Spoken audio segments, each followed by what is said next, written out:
All right, everybody, and welcome to another edition of After Hours with Jon Francois. I'm your host, Jon Francois. Tonight is Sunday, April 15th, 2012. Good evening, everybody. Sorry if I'm going to sound a bit down or if my voice sounds like it was hit by a gunshot a million miles away. I just came by from a thrilling day at Six Flags New England today with my buddies Brandon Berlin, Brian Lasker or Lasky. I have no idea. Either way, the last name reminds me of some kind of a snow dog. So Brian, if you have a snow dog, then great. Then maybe we can have some beers with that snow dog sometime.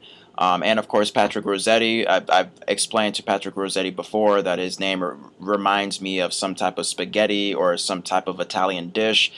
So Patrick, if that is the case, if you are really Italian in that sense, then let's have some spaghetti and Rosetti and let's party all night long, whatever that means. Anyways, so yes, I had a nice time at Six Flags today. Brandon convinced me a while ago to get a season pass for $50. It's a great deal that can't be found anywhere else. Apparently $50 is the average price for a general admission ticket. Say if you wanted to go to Six Flags just once, then you would be paying $50, and a season pass, that's for all season. That's basically the whole time that Six Flags is open, from now until October when they have Fright Fest.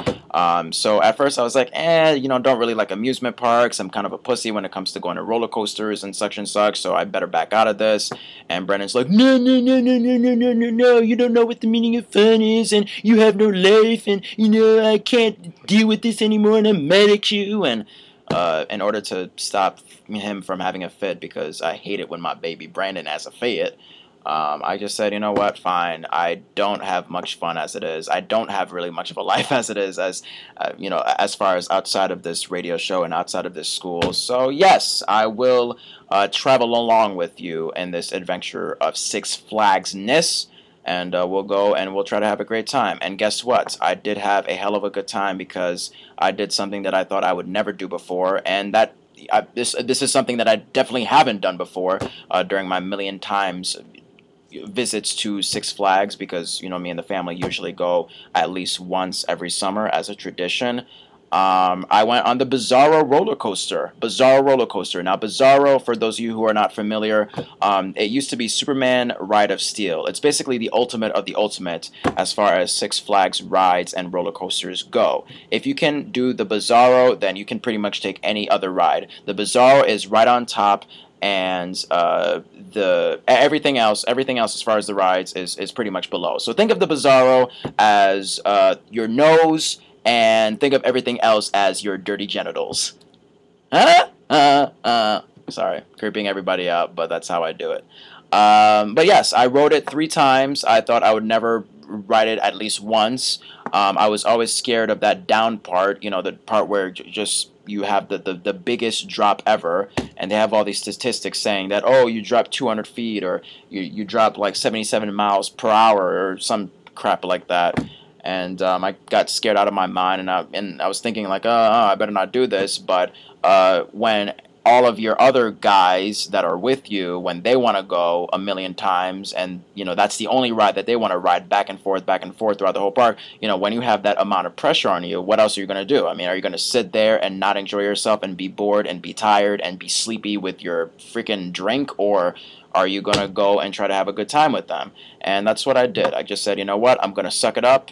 This is what you guys want to do. And the majority rules as far as who wants to do what. And they all wanted to do the Bizarro. So I was like, all right, let me just face my fears and let me do it. And yes, the big drop is a very, very scary thing. I mean, your stomach and your heart and just everything pushes forward in this very fearful way that you can't get away from. But the ride is about a minute long. And in some ways, it's the fastest and shortest minute of your life. So it's quite a thrill. For anybody who has a fear of roller coasters, who wants to get over it, I would say do it. I mean, if I can do it, then you can certainly do it. So shouts out to Brandon, Patrick, and Brian for overcoming that fear for me. It did get kind of weird because they wanted to do Superman and Batman back and forth the whole entire time, and I'm saying to myself, hey guys, there's plenty of other rides in the park. You know, you have the Tomahawk, you have the Mining Racer, all these things, but those guys were complaining like, oh no, those rides are boring. Oh no, you know, those rides are too nauseous. Oh no, those rides don't show off my pretty dress. Not that they were wearing a dress, but I'm sure they would look pretty if they came in a dress. But yeah, I mean, good times. I just said whatever. I mean, whatever you guys want to do. I don't want to be that guy that says, I want to do something else. I don't like what you guys want to do. I didn't want to be that outsider. So I just went along with whatever. And it's a season pass that I have, so I can always go with the family. And usually the family prefers safer rides like the Tomahawk and Catapult and the Twisters. So yeah, I'm sure I'll be able to go on those rides with the family during the summer sometime. But once again, yeah, shouts out to Brandon, Patrick, and Brian for showing me a good time, and I think we are looking forward to doing it some time again, either, you know, within the next few weeks or sometime this summer. Patrick, he lives like a couple of minutes away from Six Flags, so apparently he'll be going there like every freaking day like it's his job. So yeah, good times. We had a nice barbecue in advance of Six Flags, and I remember actually sipping a cold beer as if it was a very comfortable soda for me. I remember when I was hanging out with Brandon and Patrick in Rhode Island, I tasted a Sam Adams beer, and it was like the nastiest, most bitterest thing ever. You know, it was like you had this oily seltzer water type of mess, and you're trying to, you know, put it down my throat. And I asked you, why put oil and seltzer water down my throat? Are you trying to kill me, or are you trying to, you know, make me drink a nasty thing and also make me seem like a car, because oil is coming from gas, and gas makes a car run. But no, I mean, the point is that we had a Miller Lite beer this time, and Miller Lite for some reason is easier to taste than Sam Adams. I think Sam Adams, it was an original, it wasn't a light version, so I don't know.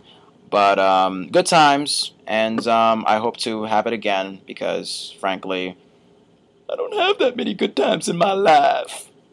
But yes, we have a great show for you tonight. Hopefully I didn't bore you guys too much with that discussion. I just thought, hey, I would share a highlight of my weekend, certainly.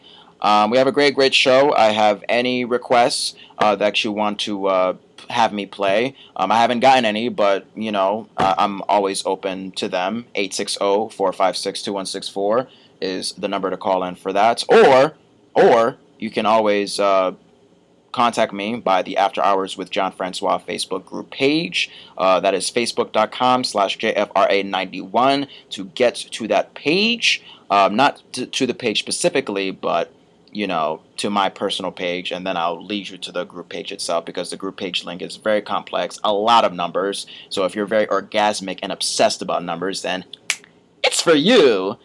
And yes, so get to those requests ASAP. We have a nice game tonight called Coin by Noise. I'll play that for you guys later on. I have it in video form. I have a couple of great songs that I can play for you guys tonight. I actually formed a playlist of my own. Like I made the effort to get some music playing for the show, because I know that I can't, you know, talk for an hour or two straight, nonstop and uninterrupted. So I thought, why not, you know, kill some time with some entertaining music? So we'll have that as well. And I'll get to some, you know, topics tonight, ranging from taxes to this Snack Man YouTube sensation. So great time. All right, so how about to alleviate or to lessen the stress of you hearing me talk for the last, I don't know, 9 minutes, how about I play you guys a nice little toony tune from Guns N' Roses. It's entitled Welcome to the Jungle. Welcome to the Jungle. It's part of my playlist on Groove Shark. Shouts out to Ted Escalona for recommending Groove Shark to me as far as forming a playlist for this show. So we're going to get to that, and we'll be right back, everybody. Stay tuned. After Hours with Jon Francois.